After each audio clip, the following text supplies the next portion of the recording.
তো আজকে আমরা চলে এসেছি কোথায়? এসএসআই কার বাজার। আমাদের এসএসআই কার বাজারের অ্যাড্রেসটা হচ্ছে রামপুরহাট, কাবিলপুর, সাঁইথিয়া, বর্ধমান বা মারগাম সাইড থেকে যদি কেউ আসেন, রামপুরহাট থেকে 3 কিলোমিটার এলেই আপনারা দেখতে পাবেন এসএসআই কার বাজার।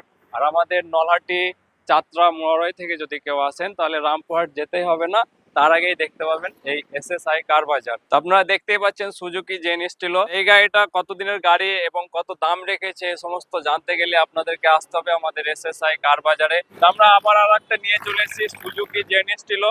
এই গাড়িটা আপনাদেরকে নিতে হলে আসতে হবে আমাদের এসএসআই কার বাজারে, এবং এই গাড়িটা কতদিনের গাড়ি এবং কত দাম আপনাদেরকে জানতে হলে আমাদের স্ক্রিনে দেওয়া নাম্বারে ফটাফট কল করতে হবে। কে বলছেন দাদা সুইফট ডিজায়ার গাড়ি নেবো, তো অবশ্যই পেয়ে যাবেন আমাদের এসএসআই কার বাজারে। তো দেখতেই পাচ্ছেন কত সুন্দর মডেল, এই গাড়িটার কত বয়স এবং কত দাম রেখেছে দাদা, এই সমস্ত ডিটেলস জানতে হলে আপনাদেরকে আমাদের এসএসআই কার বাজারে ভিজিট করতে হবে। পাচ্ছেন স্করপিও S3, এটা S10 এর মডিফাই গাড়ি।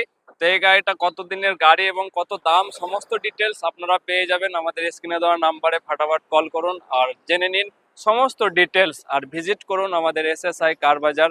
অ্যাড্রেসটা হচ্ছে রামপুরহাট, কাবিলপুর, রামপুরহাট, সাঁইথিয়া, বর্ধমান থেকে এলে রামপুরহাট থেকে 3 কিলোমিটার আসবেন আমাদের নলহাটি রোড, তাহলে কাবিলপুর এসএসআই কার বাজার দেখতে পাবেন। আর আমাদের নলহাটি, চাতরা, মরই দিক থেকে যদি কেউ আসেন তাহলে রামপুরহাট ঢুকতেই হবে না, তার আগে পেয়ে যাবেন এসএসআই কার বাজার। আপনারা অনেকেই আমাদের প্রোফাইলে দেওয়া নাম্বারে কল করছেন, গাড়ির ডিটেলস জানতে চাইছেন। আমাদের ওটা পার্সোনাল নাম্বার, আমরা ওটা দিয়েছি শুধুমাত্র আপনাদের পেড প্রমোশনের জন্য। আপনারা যদি কোনো প্রমোশন করতে চান তাহলে আমাদের নাম্বার থেকে কন্ট্যাক্ট করবেন। আর গাড়ি বা শোরুমের ডিটেলস যদি জানতে চান তাহলে আমাদের ভিডিওতে দেওয়া যে স্ক্রিনে যে নাম্বারটা থাকবে সেই স্ক্রিন দেওয়া নাম্বারে আপনারা কল করে গাড়ি বা শোরুমের ডিটেলস জেনে নেবেন। আমাদের প্রোফাইলে যে নাম্বারটা দেওয়া আছে সেখান থেকে যোগাযোগ করে পেড প্রমোশনের জন্য যোগাযোগ করতে পারেন। সঙ্গে থাকবেন, ভালো থাকবেন।